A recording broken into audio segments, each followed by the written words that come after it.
మొన్న పాత బస్తీల హైడ్రా అధికారులు నిర్లక్ష్యం చేయంగా ఓ బుజ్జి తల్లి మ్యాన్ హోల్లో పడిపోయిందన్న ముచ్చట మన జోర్దార్లో చెప్పుకున్నాం కదా. ఇగో ఇయ్యాల కూడా గసంటి మ్యాన్ హోల్ చేయంగా ఎసంటి తక్లీఫ్ అయిందో చూడుండ్రోలా.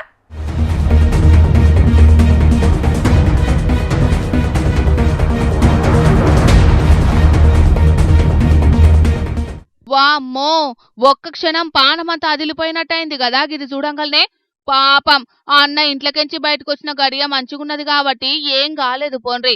వర్షాకాలం వరదలు జీయంగా శాన జాగల్లా మ్యాన్ హోలు తెరుస్తున్నారు కదా, మళ్ళా వీటిని మూసేసుడు మర్చిపోతున్నారు అధికారులు. కనీసం అట్లా మ్యాన్ హోలు తెరిచిన కాడ ఏమన్నా సూచిక బోర్డులో లేకుంటే రక్షణ కోసం చుట్టుముట్టు బండరాల్లో పెట్టిన తొవ్వంటి పోయే వాహనదారులు చూసుకుంటారు. ఏం లేకుండా ఇట్లా అగాధం ఇచ్చిపెడితే ఇగో గీసొంటి ప్రమాదాలే జరుగుతాయి. కార్లు పెద్ద పెద్ద వాహనాలకైతే ఏం కాదు గాని బండ్ల మీద పోయేటోళ్ల పరిస్థితి మాత్రం గిట్లనే దారుణంగా ఉంటది. పాపం ఈ అన్న నడుపుతున్న బండి మ్యాన్ హోల్ లోపల పడ్డది గాని ఆ అన్న మాత్రం చిన్న చిన్న దెబ్బలతోనే బచాయించిండు.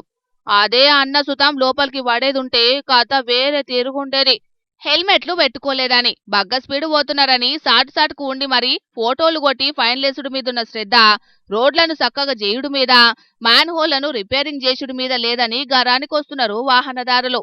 మరిగా అధికారులు ఇసొంటి చూసన్నా సోయి తెచ్చుకొని వాహనదారులకు ఇబ్బందులు లేకుండా చూడాలి. అంతేగాని ఏడాదికోపారి రహదారి భద్రతా వారోత్సవాలను చేసి మామ అనిపించుడు కాదు. ఏడాది పొడుగుతా కూడా రక్షణ చర్యలు చేపట్టాలి. అట్లనే నిర్లక్ష్యంగా ఉండి ప్రజల ప్రాణాలతోని చెలగాటమాడుతున్న అధికారుల మీద కఠిన చర్యలు కూడా తీసుకోవాలి అని డిమాండ్ చేస్తున్నారు వాహనదారులు.